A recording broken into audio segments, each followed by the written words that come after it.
Bienvenue dans Social Quart d'heure, le podcast qui parle social media et ads en moins de 15 minutes ou presque. Aujourd'hui, je suis encore une fois avec Paul. Comment ça va aujourd'hui? Bonjour Rémi, merci, ravi d'être parmi toi, Parmi moi? parmi toi sur ce plateau pour cette nouvelle épisode de podcast. Donc je suis très content. Bah super, aujourd'hui on va parler de la question qu'on nous pose tout le temps. Enfin, c'est vraiment la question qui en Sur toutes fait les lèvres. qui est sur toutes les lèvres, c'est quel budget dois-je investir sur Meta Ads? En tout cas, quand je démarre la publicité, combien je dois investir? Ouais. Parce qu'on n'a jamais idée du budget qu'on doit dépenser. Que ce soit pour voilà, qu'on ait une offre ou qu'on veuille attirer des abonnés ou qu'on veuille vendre sur son site e-commerce. Ça, c'est vraiment la question. Et puis en plus, ça fait peur parce que on se dit, je vais dépenser de l'argent, donc j'ai pas envie de me planter. Ouais, c'est clair, c'est clair, c'est clair. C'est la question qu'ils posent tous. Bien souvent parce qu'effectivement on lance un projet. Et comme on lance un projet, il n'y a pas 36 000 moyens de se faire connaître. La publicité en faisant partie. Et effectivement, comme on joue avec de l'argent, personne n'a envie de se louper. Donc, comme personne n'a envie de se louper, tout le monde veut savoir quel est le bon budget à investir pour avoir des résultats. Et c'est toujours ça la question, c'est quel budget je dois investir pour avoir des résultats. La suite de cette phrase, c'est moi j'ai du budget si ça marche. Donc, en mode, c'est toujours cette question du budget. Elle est légitime. Après, moi, ça me fait un petit peu des fois lever les sourcils parce que euh, c'est toujours une question un petit peu compliquée à répondre. Quel budget idéal? Heu, on va avoir des éléments de réponse, mais c'est toujours, le gros du souci, comment estimer ce budget-là. Donc on va tenter au travers de cet épisode d'avoir de vous transmettre la logique qu'on utilise nous pour essayer d'avoir une estimation de ce budget-là et après, voir peut-être aussi, les tranches de budget qu'on recommande sur, les différents types d'objectifs.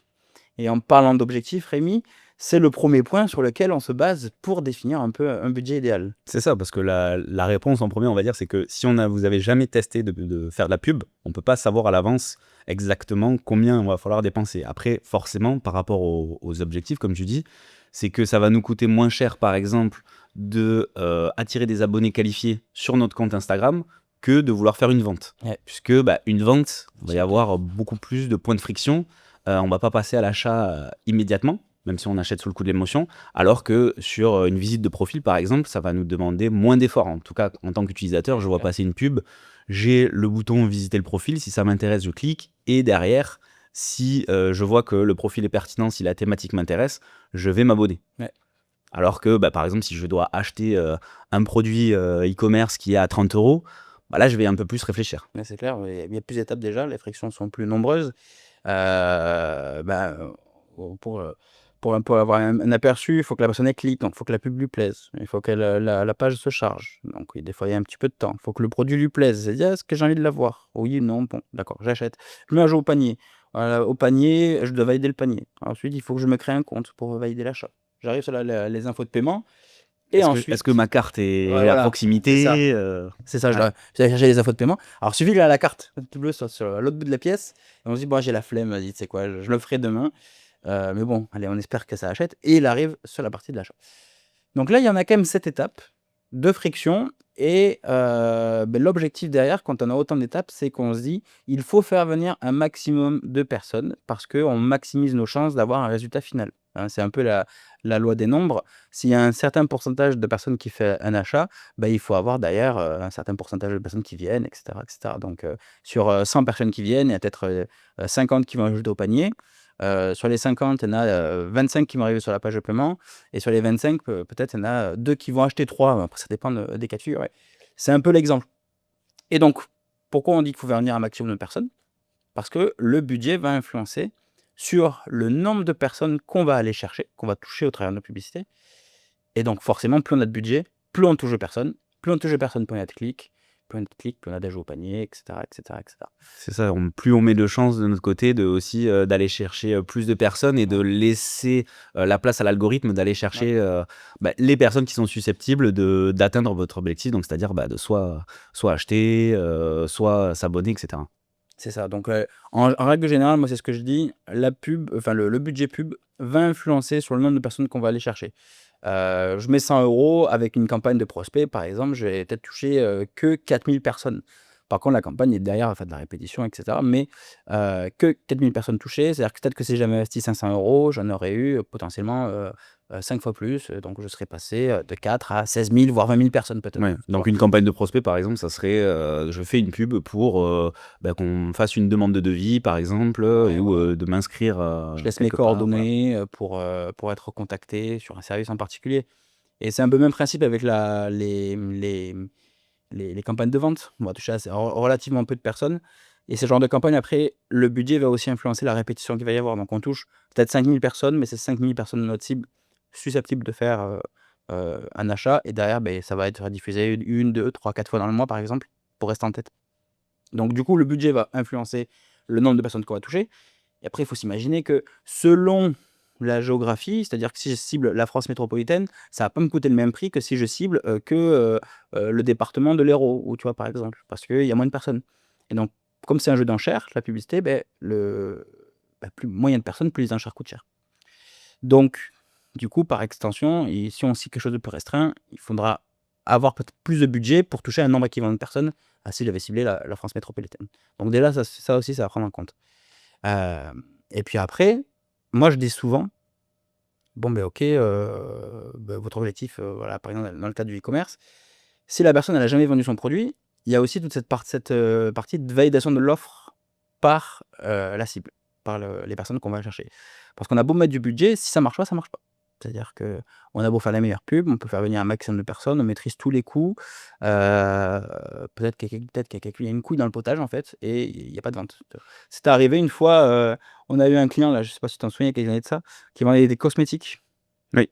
et il avait fait faire son site, par une agence, web à l'étranger et vraiment, on avait plein d'ajouts au panier, mais on avait eu très peu d'achats. Et en fait, j'ai eu la lucidité d'esprit de faire un test et je me suis rendu compte qu'à la fin, ça demandait, à la carte bleue, nous on a un code secret à 3 chiffres, tu sais, derrière la carte. Oui. Là, il y en avait 2. Donc c'est-à-dire que les gens ne pouvaient pas payer.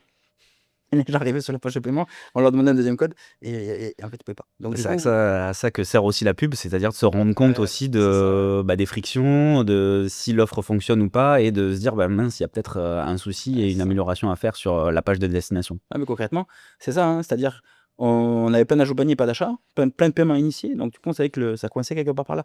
Donc c'est bien que ça met en évidence aussi, des problèmes. Comme on avait un autre client, il avait fait refaire son site et je me rendais compte que, j'avais, je sais pas 10 000 clics sur les pubs et je regardais la vue de page de destination, donc est-ce que la page s'est bien chargée? En tout cas, est-ce que le pixel me renvoie l'info comme quoi la personne est bien arrivée sur la page? Et je crois qu'il y avait une perte de 90 parce que le site était tellement long à charger que les gens se barraient avant que la page soit ouverte et donc on perdait 90 du trafic. Ça aussi très important, on le rappelle, le pixel, ça nous permet aussi de mesurer un petit peu les actions qui sont faites sur le site et de nous les transférer en gros sur notre C'est outil vital, ouais, c'est vital. pour savoir si tout fonctionne bien. Si tu as pas de pixel, tu as pas de certitude. C'est ça. Voilà, on va pas revenir dessus, on en discutera peut-être une prochaine fois, c'est peut-être un sujet intéressant. Mais tout ça pour dire que ça met du doigt et en fait, on n'a pas de responsabilité ou en tout cas, on n'a plus le contrôle sur ce qui va se passer après que la personne ait cliqué. La pub, on le répète tout le temps et je pense que c'est important, de le répéter. C'est pas une solution miracle. On a beau faire venir des gens, si les gens ils veulent pas acheter, parce que le produit est trop cher, c'est pas le faute de la pub. Moi, c'est un peu le même principe que je donne aux gens que je coach. Je leur dis: «Quand vous voyez un panneau dans la rue avec, une paire de pompes en promo, et vous allez dans le magasin, bon, le rôle de la pub, de ce panneau d'affichage, il est rempli parce que vous êtes allé au magasin. Par contre, si vous sortez sans acheter, est-ce que c'est la faute du magasin? Est-ce que c'est la faute du panneau d'affichage? Est-ce que là c'est la faute du vendeur? Est-ce que ça veut du vendeur? Voilà. Donc c'est pareil pour la pub digitale. Nous, on va faire venir des gens, on va pouvoir mesurer s'ils effectuent l'action ou pas pour essayer d'en déterminer des conclusions, mais on n'a pas la main. Mais si le produit est trop cher, que les gens ne veulent pas acheter, ils n'achètent pas. S'il n'est pas intéressant parce qu'il y a d'autres concurrences, les gens n'achètent pas. C'est pareil sur une boutique en ligne, si vous mettez en avant un t-shirt et qu'il vous intéresse, donc vous voyez qu'il y a du clic, le taux de clic est correct, etc. Vous arrivez dessus, mais les gens s'arrêtent effectivement à un ajout au panier. Peut-être qu'il y a quelque chose qui bloque, ou alors même à l'étape d'avant, c'est-à-dire que ils ne vont pas à l'étape du paiement. C'est peut-être que sur la fiche produit, il n'y a peut-être pas toutes les infos de Ouais. réassurance, de service client, des choses comme ça. Donc voilà, on émet aussi des hypothèses, se dire c'est peut-être là où ça bloque. Il y a des fois des choses qui sont évidentes, des éléments de réassurance, des témoignages, des choses comme ça, et des choses où des fois on se dit là on va peut-être tester autre chose pour voir si ça peut débloquer, augmenter les résultats. Des fois, c'est aussi un problème de cohérence entre la pub et le message publicitaire. et ce qui va être apparaître sur la page d'atterrissage, la page de destination. J'avais coaché quelqu'un qui était débutant en publicité et il s'est dit que c'était une bonne idée pour mettre en avant son événement en ligne, de mettre des photos de paysages. En fait, il mettait des photos de montagne, de paysages dans ses publicités. Donc, c'est des publicités images. En soi, c'était pas mauvais ce qu'il a fait, sauf que le problème, c'est que les gens, quand ils cliquaient, après, ils faisaient pas l'action derrière, ils s'inscrivaient pas. Et en fait, elle était toute simple, la logique, il n'y avait pas de cohérence. C'est-à-dire que les gens cliquaient sur une photo de paysage, ils s'attendaient peut-être à retrouver quelque chose en lien avec la nature, le paysage, les montagnes sur la page d'atterrissage. Et là, on leur propose totalement autre chose, mais les gens, ils partaient. Et cette cohérence message versus ce qu'on va avoir après derrière sur la page va avoir une grande importance dans le sens où si je diffuse un produit et que je redirige sur une page qui présente un autre produit, les gens vont partir. Donc, on va avoir une responsabilité quand même en publicité, de faire venir les bonnes personnes, les plus qualifiées, de transférer le bon message, mais derrière, voilà, le budget derrière va rendre ça de manière exponentielle, mais ça va pas avoir un impact sur les résultats. Donc, ça, c'est à peu près toutes les étapes sur lesquelles on va arriver pour estimer un budget. Après, on a quand même des sommes, en tout cas, moi, je me fixe des seuils sur lesquels je ne descends pas lorsque j'ai des gens qui me demandent combien je devrais investir pour tel type de campagne. Par exemple, on parlait beaucoup de ventes. Moi, je sais que je recommande plutôt un budget d'au moins 1 000 € par mois sur une cible. C'est-à-dire que Ok. ton produit cible les mamans, par exemple, parce que c'est un produit pour les jeunes mamans. Bon, ben, tu vas faire que ça. C'est-à-dire que tu mets 1 000 € que sur cette cible-là. Et si tu as une deuxième cible, tu mets 1 000 € de plus. Pour avoir suffisamment de budget pour tester, faire venir des personnes et avoir au moins un retour qui est intéressant. Donc 1 000 € ouais, sur de la vente en ligne. Alors après, est-ce que c'est sur du e-commerce, donc boutique en Ouais. ligne, c'est-à-dire un produit physique, ou Non, alors un produit, ça ouais. peut être une formation ou Non, autre un chose? produit, ouais, e-commerce. Ouais, tout ce qui est produits digitaux, un peu moins. Je partirais plutôt sur du e-commerce traditionnel. Ok, ouais. Pour Et déjà, en tout cas, on sait qu'enfin, encore une fois, on dit, bah, même si vous n'avez jamais fait de pub, vous allez avoir des résultats. demander On ça, sait, on sait pas combien vous allez en avoir. il y aura des résultats, Voilà. voilà, exactement. Mais à quel coût? C'est de regarder aussi le coût par achat. Combien vous avez dû dépenser pour qu'une personne passe à l'action, donc achète. Et donc, c'est sûr que si votre produit coûte 20 € et que vous en avez dépensé 30, là, je suis perdant. Ouais, c'est ça. Mais on va avoir une réponse très rapide aussi de savoir si votre produit intéresse ou pas. Donc, c'est ce qu'on dit aussi, c'est que si votre produit se vend déjà sans publicité, c'est déjà un bon signe. Ça veut dire que la pub, normalement, ne va faire qu'accélérer et vous faire découvrir auprès de plus de personnes. C'est ça. Il y aura moins besoin de gros budget. Ça, c'est pour les campagnes de e-commerce. Pour tout ce qui est campagne de prospect, donc là, on va récupérer un contact. Là, c'est moins compliqué. Il y a moins de friction. Donc, du coup, on a besoin de moins de budget pour avoir un résultat intéressant. Parce qu'une inscription ou une inscription à un événement en ligne ou un formulaire de prospect, c'est quelques cases. Après, il y a les publicités formulaires instantanés par Meta qui peuvent aussi aider. Mais là, moi, je recommande quelque chose comme 500 € minimum, par exemple, pour une campagne. Donc ça, en général, c'est quand on est prestataire de service, Ouais, voilà. pour soit derrière recontacter pour un appel, on va dire de vente, ou une inscription à C'est ça. une newsletter ou autre. Ouais, voilà, voilà. Plus c'est facile à obtenir et moins il y aura besoin de budget pour avoir un volume conséquent. Mais oui, c'est ça concrètement. Je suis un artisan, je suis une agence immobilière, j'ai un bien à vendre ou je cherche des vendeurs de biens, par exemple. J'ai une page sur mon site, je récupère des infos et je les recontacte après. C'est moins compliqué à obtenir parce que là, on ne fait pas sortir la carte bleue, il n'y a pas de notion d'argent. Donc les gens, du coup, ils ont juste besoin de remplir un formulaire et d'être appelés. Donc ça coûte moins cher à obtenir, forcément, pas la même démarche. Et après, on va avoir tous les objectifs, style visite vers le profil, interaction, tout ça, trafic. On va dire ce qui ne nécessite pas d'action sur Ouais. de plus, on va dire, que ce qui se passe sur Instagram. Parce que pour prospect, du coup, tu as dit combien? 500 500, OK. au Donc minimum. 1 000 € pour de la vente en ligne, Ouais, 500 pour le prospect, ouais, OK. ouais, 500 et après voir plus, bien sûr, hein. Là, je parle vraiment de minimum, c'est-à-dire si la personne me dit j'ai moins de ce budget-là, soit dans un sens je refuse, soit je la mets en garde et je lui dis attention, ok, moi je le fais, moi je suis payé pour le faire de toute manière.